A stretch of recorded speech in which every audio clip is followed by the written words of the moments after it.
नमस्कार प्रेक्षकांनो, तर आपण बघतोय थोडं तुझं थोडं माझंचा आजचा एपिसोड. इथे एपिसोडच्या सुरुवातीला दिनेश बाहेर येऊन सांगतो की माझा गायत्रीचा फोन झाला होता, माझं बोलणं झालं आहे. मग लगेच आई म्हणतात की काय म्हणाली गायत्री, कुठे आहे ती, कधी येणार आहे. तर दिनेश म्हणतो की आई शांत हो, माझं बोलणं झालं आहे. ती म्हणाली की तिला हॉटेलच्या कामासाठी बाहेर जावं लागतं आहे आणि ती उद्या किंवा परवापर्यंत येईल परत. आता तेजस्वी ते बघतोय बरं का, त्याला कळतंय की दिनेश बहुतेक खोटं बोलतोय असं त्याला जाणवतंय. बघूया आता तेजस काय काय करतोय ते. आई पुढे असं म्हणतात, अरे काही काळजी करण्यासारखं काही नाही आहे ना. तर दिनेश म्हणतो छे काही काळजी करण्यासारखं कारण नाही आहे, ती येईल, तिचा माझ्याशी फोन झाला आहे, ती दोन दिवसामध्ये ती उद्या परवापर्यंत नक्की परत येईल आणि काळजी करायचं काही कारण नाही आहे. आणि गायत्रीची कशाला काळजी करायला हवी. तर लगेच तेजस्वी ते म्हणतो तेच ना. तर लगेच इथे गायत्रीबद्दल दिनेश असं म्हणतो, म्हणजे गायत्री जिथे जाईल ना तिथे बाकीच्या माणसांची जरा काळजी करावी लागेल. असं म्हटल्यानंतर दिनेश असं म्हटल्यानंतर तेजस म्हणतो हे सगळं तू ना वहिनी नसतानाच बोलू शकतोस, वहिनी आल्यावर लगेच तू असं एकदम गप्पा बसतोस असं म्हणून दिनेशची चेष्टा करतोय तेजस. मग लगेच दिनेश म्हणतो की हो आता काय करायचं, वागायला लागतं तसंच. पण लगेच गायत्रीबद्दल इथे दिनेश म्हणतो की ती येणार आहे, चला दिवाळीची तयारी करूया, तुम्ही असे चेहरे लटकवून बसू नका, चला ती येणार आहे, काळजी करूया नको. तर लगेच इथे लक्ष्मीपूजनाचं कसं करायचं, कारण तिच्या हातून पूजा होते असं आई म्हणतात. मग लगेच दिनेश म्हणतो मी ते पण विचारलं आहे लक्ष्मीपूजनाचं, तिने सांगितलं आहे की यावेळीचं लक्ष्मीपूजन ना घरात नवीन सून आहे तिच्याकडून करून घ्या असं गायत्रीने सांगितलं आहे. आता असं म्हटल्यानंतर लगेच इकडे आबाचा चेहरा पण अरे वा असं झालेलं आहे. दिनेश मात्र थापा ठोकतोय. उद्या गायत्री जर पूजा करताना नेमकी आली तर नेमकं काय काय रामायण घडेल ते बघायला म्हणजे विचारसुद्धा करू शकत नाही, कारण तिचा मान सगळं तिचं आहे ना, त्यामुळं ती ते पूजा करताना नक्कीच काहीतरी गोंधळ घालेल बरं का. तर आता प्रेक्षकांनो दिनेश असं पुढे म्हणतो की चला दिवाळीची तयारी करूया आपण, गायत्री येईलच 2 दिवसामध्ये, उद्या परवामध्ये, आपण तिची काळजी करूया नको, ती येईल. दिवाळीची तयारी काही करायची बाकी आहे का, म्हणजे माझ्या उंचीचा फायदा घेऊन मी काहीतरी मदत करू शकतो. तर आई म्हणतात की झालं आहे सगळं, आम्ही आता लक्ष्मीपूजनाची तयारी करतो, जे काही लागतं आहे ते. तोपर्यंत आबा म्हणते की आई मी वाती ज्या लागतात समईमध्ये घालायला त्या मी ऑलरेडी इथे वळून ठेवल्या आहेत आणि आता ती दोघं म्हणजे त्या तिघीजणी इथे बाकीची तयारी करायला गेल्या आहेत.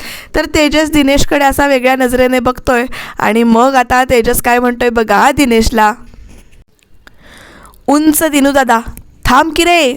आणि मग तेजस म्हणतो पुढे, खरंच आला तुला फोन वहिनीचा, असं म्हणाल्या वहिनी तुला की लक्ष्मीपूजन नवीन सुनेकडून करून घ्यावे का रे. तर दिनेश म्हणतो की हो. मग दिनेश निघून जात असतो. तोपर्यंत तुझे सूरही तुझ्यासारखे उंच लागत आहेत, काही कारण आहे का. तर दिनेश म्हणतो की हो. तर त्याच्या म्हणतो हो काही माझी उंचीची मदत हवी आहे का वगैरे असं होतं आहे तुझं दिनेश दादा, काय झालं आहे नेमकं सांगशील का. तर दिनेश म्हणतो का रे माझ्या चेहऱ्यावर लग्नानंतर एवढ्या दिवसाने आनंद दिसतोय, तुला तो बघवत नाही आहे का. तर दिनेश म्हणतो नाही असं कसं, तुझ्या चेहऱ्यावरून तर आनंद खूप ओसंडून वाहतोय, म्हणजे मग अशी गायत्री वहिनींचा फोन लागत नव्हता त्यामुळे काळजी वगैरे काही वाटत नव्हती तुला, तू निवांत होतास असं म्हणतो. मला दिनेश म्हणतो काही काय. तर लगेच इथे दिनेशची चेष्टा करतोय तेजस. आता दिनेशला काळजी नाही असं म्हटल्यानंतर दिनेश म्हणतो काही काय बोलतोयस, काळजी होती ना, म्हणजे अजूनही मला काळजी आहे, पण विश्वास आहे की गायत्री जिथे कुठे असेल ना तिथे सुखरूप असेल, व्यवस्थित असेल, आणि कारण ती स्वतःला काही त्रास वगैरे करून घेणार नाही. जिथे असेल किंवा जिथे गेली असेल तिथे बाकीच्यांना त्रास देईल ती, असं इथे दिनेश म्हणतो. आणि आता ती इथे नाही आहे तर आपण तो क्षण किंवा इथला आनंद उपभोगूया, ते क्षण उपभोगूया. आणि मग त्याच्यानंतर दिनेश असं म्हटल्यानंतर तेजस हळूच म्हणतो फोन लागला की सांगा वहिनीचा. आणि मग ते दिनेश हो म्हणतो आणि निघून जातो. तर प्रेक्षकांना आता पुढे बघा, इथे मामाचा फोन वाजतोय. मामा फोन उचलतोय तर संपदानी इथे मामाला फोन केला आणि त्या काय सांगतायत बघूया आपण. दादा मानसीच्या सासूबाईंचा फोन आला होता. मग मामा म्हणतो अरे बापरे आता काही प्रॉब्लेम झाला तिथे. मग संपदा म्हणतात अरे देवाच्या कृपेने ना सगळी विघ्न आता दूर होत आहेत, तेजसला घरात घेतलंय असं मग इकडे सांगतात संपदा. आणि मग मामा म्हणतोय असं अचानक कसं काय. मग लगेच इकडे संपदा पुढे सांगतात की तेजसला इथे नोकरी लागली आहे आणि तेजसला इथे घरामध्ये घेतलेलं आहे आणि मानसीवरचा राग पण हळूहळू निवळतोय वाटतंय बघ. तर लगेच मामा म्हणतो तो राग ना अयोग्यच होता त्यांचा, आणि मला खात्री होती की आपली मानसी जिथे जाईल ना तिथे त्या लोकांना ती आपलंसं करून घेईल. आणि मग संपदा म्हणतात, हो रे, त्या दोघांनी हे सगळं करून दाखवलं. तर आता मामाचं जे काही बोलणं आहे ते इकडे मागणं मामी ऐकते बरं का. मामा आता पुढे काय काय बोलतोय ते बघा हा प्रेक्षकांनो. मग लगेच संपदा म्हणतात की मानसीच्या सासूबाईंना दिवाळीचं आमंत्रण दिलं आहे आम्हाला, काय करू, मी जाऊ काय नको. तर लगेच इकडे मामा म्हणतो, अरे विचार कसला करतोयस, जायलाच पाहिजे, तू जा. त्यांनी समोरून आमंत्रण दिले ना तर जायला पाहिजे, नाहीतर त्यांना वाईट वाटेल. आणि एक सांगू का, कसं आहे, नाही गेलीस ना तर रागावतील ते लोक. आणि खरं सांगू का तू गेलीस ना तर आपल्या मानसीलाही खूप आनंद होईल. तर लगेच संपदा म्हणतात की हो, खूप दिवस झाले बघितलं नाही आहे माझ्या पोरीला. आणि मग त्याच्यानंतर संपदा, अगं तू रडू नकोस, आता सगळं छान होणार आहे की नाही, त्यामुळे तू रडायचं नाही, असं इथे मामा संपदाला सांगतोय, बहिणीला आधार देतोय. आणि मग त्याच्यानंतर म्हणतो की काही भेटवस्तू वगैरे द्यायचे का, मी आणून देतो काही मिठाई वगैरे. आणि त्यांचं हे सगळं बोलणं ऐकून ना इकडे मामी डोक्याला हात मारून घेते. आणि मग त्याच्यानंतर संपदा म्हणतात की ते सगळं घेऊन जाईन मी, काय आहे, मानसीला न सांगताच प्रभुनिवास सोडला होता ना मी, त्यामुळे मला कळत नव्हतं की जाऊ काय नको, म्हणून तुला मी इथे फोन केला, तू येशील का रे बरोबर. आणि मग त्याच्यानंतर मामा म्हणतात की मला जमलं तर मी येईन नक्की, आता बघूया पुढे काय काय होतं ते. तर मामी आणि मामाचं आता बोलणं चालू आहे बरं का प्रेक्षकांनो. मामी काय करणार आहे ते आपण बघत राहणं खूप इंटरेस्टिंग ठरणार आहे. तर मामी इथे विचारते की कुणाचा फोन होता, तर मामा इथे सांगतायत, मामी विचारते फोन कुणाचा होता, बहिणीचा फोन होता. तर लगेच मामा इथे म्हणतात हो, बहिणीशी बोलत होतो. आणि मग त्याच्यानंतर मामी विचारते एवढी गोड बातमी काय देत होती बहीण. मग मामा लगेच म्हणतो की मानसी. मग लगेच मामी म्हणते काय गुड न्यूज, मानसी प्रेग्नंट आहे. तर लगेच मामा म्हणतो अगं थांब, प्रभूंनी मानसीला सून म्हणून स्वीकारलंय, म्हणजे मानसीनं सगळं ॲडजस्ट केलं आहे तिथे. आणि संपदालासुद्धा दिवाळीचं आमंत्रण मिळालं आहे. मग लगेच मामी इथे म्हणते संपदाला दिवाळीचं आमंत्रण मिळालं आहे, गायत्री तिथे असताना मानसीला सून म्हणून स्वीकारले. ही गायत्री नेमकं काय डाव खेळतीये काही कळत नाही आहे, जाऊन बघायला पाहिजे. आता मामी कसला तरी विचार करते ते बघून मामा म्हणतो कसला विचार करतेस. तर लगेच मामी म्हणते आपल्याला पण जायला हवं. तर मामा म्हणतात कशाला.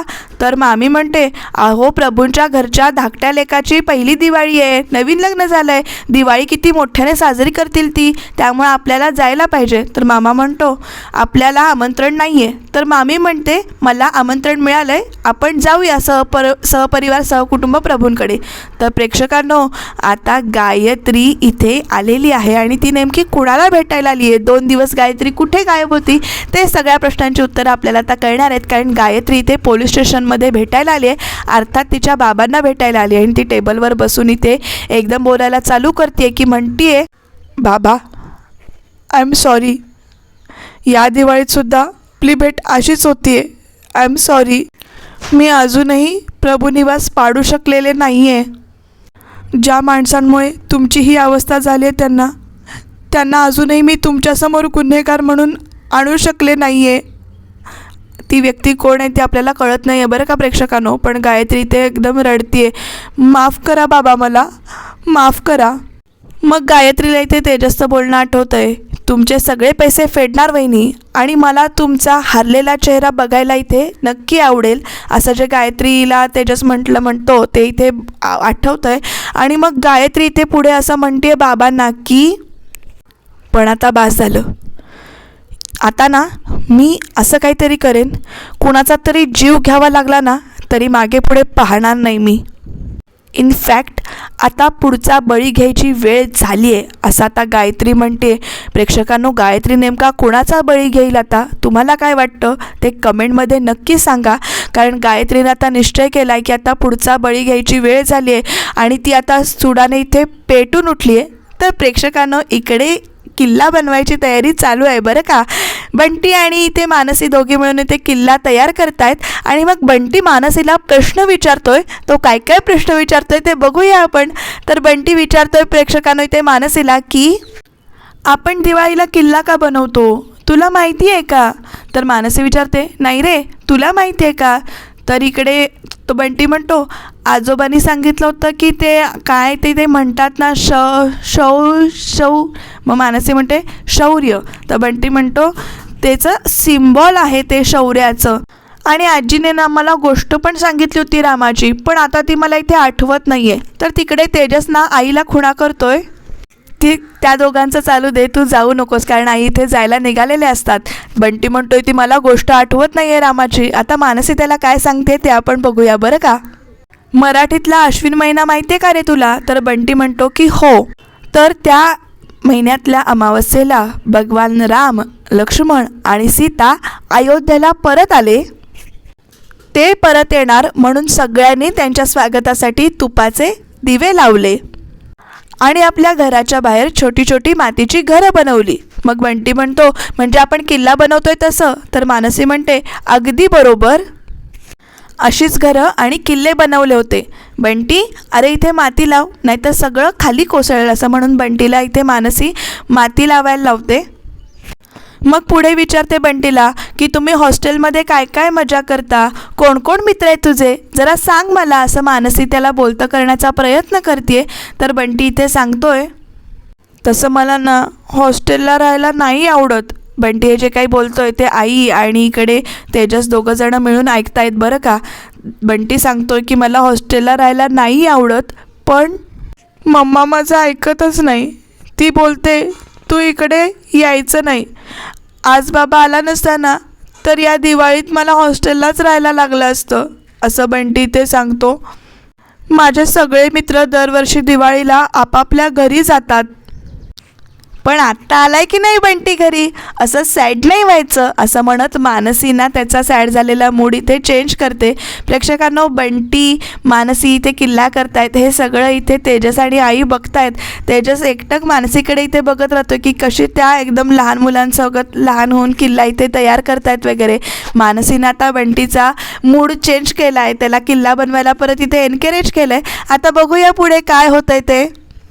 बंटी किल्ला करत असताना तो इथे खाली पडतो. तर बंटी म्हणतो की हे काय, एवढी मेहनत केली तर किल्ला खाली पडला. तर मानसी म्हणते की बांधकाम करणं एवढं सोपं नसतं.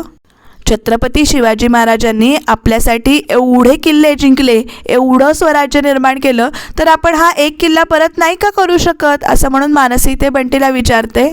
आणि आपण किल्ला एक पुन्हा उभारू नाही शकत का? चला आपण किल्ला पुन्हा उभा राहूया. तर इकडे आई तेजसला म्हणतात की ही मुलगी ना घर सावरेल आपलं. तेजस म्हणतो त्या सावरतील, पण या सगळ्यात त्यांची काय अवस्था होईल तुला माहिती आहे ना. हुशार आहेत त्या, त्यांचंही करिअर आहे, हे सगळं सोडून ते हे सगळं या घरासाठी करतायत. त्या अडकून जाणार, हे मला नाही होऊ द्यायचं. आणि मग बंटी इथे तेजसला हाक मारतो आणि म्हणतो ए काका, तू तिकडे उभं राहून काय करतोयस, काकू बघ किती छान किल्ला तयार करते. मग बंटी म्हणतो ये ना आमच्या मदतीला. मग त्याच्यानंतर तेजस म्हणतो आत्ता आठवलं काका, करा आता दोघंच. पण असं सगळं म्हटल्यानंतर बंटी म्हणतो असं काय करतोस, ये ना. मग आता तेजस पण इथे किल्ला बनवायला आलाय आणि आता त्याच्यानंतर बघूया नेमकं काय काय घडतंय ते. तर किल्ला बनवताना इथे तेजसच्या हाताला का नाकाला माती लागतीये. मग मानसी इथे त्याला बघून खूप हसतीये. तेजस पण ती माती अशी हातानं पुसून दाखवतोय आणि असं सगळं छान तिघं मिळून इथे किल्ला बनवतात बरं का प्रेक्षकांनो.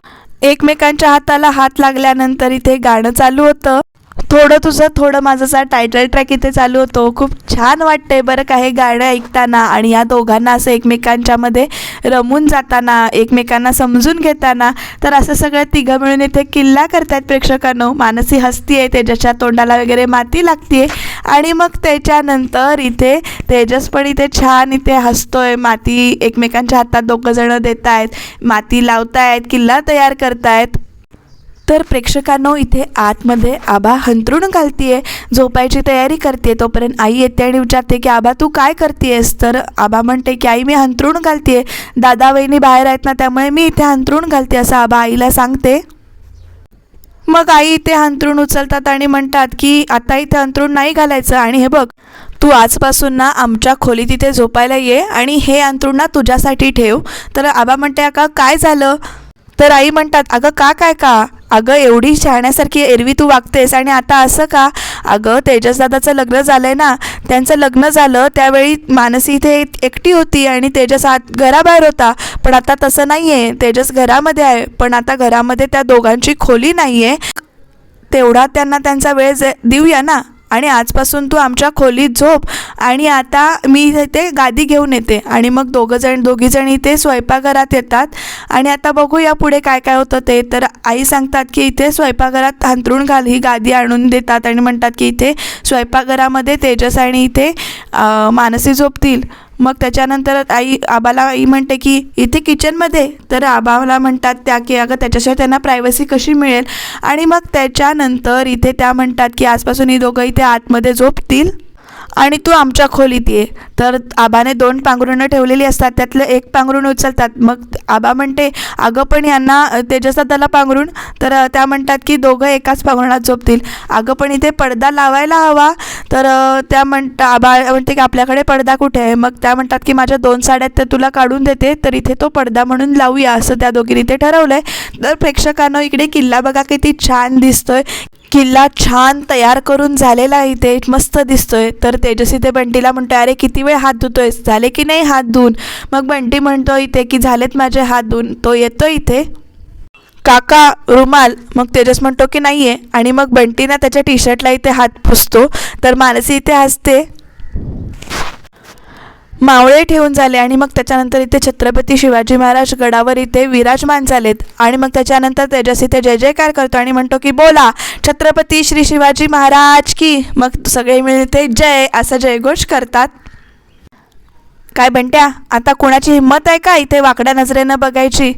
तर इथे तेजसनं असं म्हटल्यानंतर बंट्या म्हणतो की नाही, आणि मम्मा येईल ना तेव्हा मी इथे सांगणार आहे की मी आणि काकूने किल्ला बनवला. आणि मग ती आम्हाला दोघांना इथे छान म्हणेल, दोघांना इथे ती शाबासकी देईल. तेजस इथे पुढे बोलत असतो पण मानसी त्याला इथे नजरेनं अडवते. आणि मग तेजस म्हणतो की देईल, शाबासकी देईल. आणि तेजस इथे विचारतो काय रे सगळं क्रेडिट काय तुम्हा दोघांना. तर बंटी म्हणतो हो ती भारी आहे आणि मी जगात भारी आहे. आणि काका तुला काकू इथे कुठे मिळाली असं तेजसला तो विचारतो. आणि मग तेजस म्हणतो की चला उशीर झालाय, झोपायला जाऊया असं म्हणत इथे सगळेजण आतमध्ये येतात बरं का प्रेक्षकांनो. मानसी विचारते मजा आली ना. तर इकडे बंटी म्हणतो खूप मजा आली, पण रात्री कोण आपला इथे किल्ला पाडणार नाही ना, तोडणार नाही ना असा बंटीला इथे प्रश्न पडलाय. मग तेजस म्हणतो अरे नाही कोण पाडणार, आपण इथे मावळे बसवलेत ना. तर बंटी म्हणतो अरे पण ते खोटे मावळे आहेत ना, त्याच्यापेक्षा मीच एक काम करतो, मीच मावळा बनतो आणि इथे रात्रभर ना किल्ल्याजवळ उभा राहतो, म्हणजे किल्ल्याला रक्षण मिळेल. आणि मग तेजस म्हणतो तुमचा मुद्दा बरोबर आहे, पण तुम्ही जो काही मावळा आहे तुम्ही जो खूपच छोटा आहे ना. पण बंटी इथे म्हणतो मी ते बरोबर आहे, पण मग रात्रभर आपल्या किल्ल्याचं रक्षण कोण करणार. मग तेजस म्हणतो प्रभूंचा मी मोठा मावळा आहे ना, तर मी इथे रक्षण करतो असं म्हणून तेजस सांगतो. आणि उद्या सकाळी लवकर उठायचं आहे ना, तर आता झोपायला जा असं म्हणून इथे तेजस बंटीला सांगतो. तर बंटी म्हणतो ए काकू तुला रांगोळी काढता येते ना. तर मानसी म्हणते की हो येते. आणि मग तो बंटी पुढे जातो आणि परत मागे तो म्हणतो काकू इकडे ये. आणि मग बंटी पळत येऊन इथे मानसीला छानशी पापी देतो आणि निघून जातो. मग बंटी निघून गेल्यानंतर तेजस विचारतो मानसीला तुम्हाला किल्ला करायला खूप आवडतो का. तर मानसी म्हणते की हो मला किल्ला बनवायला आवडतो. मी लहान असताना ना बाबा मला विटांचा किल्ला इथे बनवून द्यायचे. आज मला बाबांची इथे आठवण आली असं म्हणून मानसी एकदम जराशी इमोशनल होते. खरंच लहानपणीच्या आठवणी आणि बाबांच्या खूप वेगवेगळ्या असतात ना. तुमच्याही दिवाळीच्या काही आठवणी आहेत का ते कमेंटमध्ये नक्की सांगा. तर प्रेक्षकांनो आता मी जे मगाशी म्हणत होते तेच नेमकं झालं आहे. इथे पूजाची वेळ चालू आहे लक्ष्मीपूजनाची, आणि लक्ष्मीपूजनाला इथे मानसी हळदी कुंकू लावणार तोपर्यंत इथे गायत्रीनी एंट्री घेतलेली आहे. आता गायत्री नेमकं काय काय करेल, काय काय बडबडेल ते बघत राहणं इंटरेस्टिंग होणार आहे.